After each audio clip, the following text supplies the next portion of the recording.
Buongiorno cari amici, benvenuti anche oggi a questa piccola pillola. Da come avete visto dal titolo, oggi parleremo un po' dei circuiti radionici che il Marietto veneziano ha messo ultimamente in pista.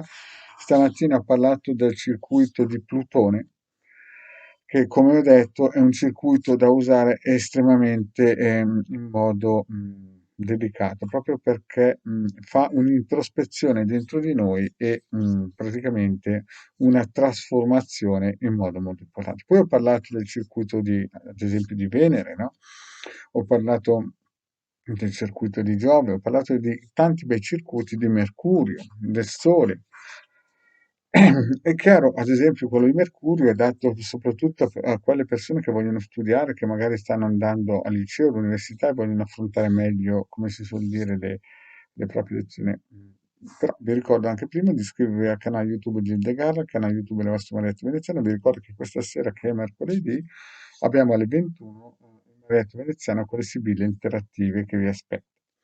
Quindi questi circuiti come si usano? Teoricamente tutti possono essere usati per un mese di fila, però alcuni, tipo quello di Plutone, ad esempio, è consigliato, o quello di Marte, è consigliabile, vivamente consigliabile, chiedere al pendolino quante ore o quanti giorni e se è per loro, no? Non è che si può usare un circuito così facilmente.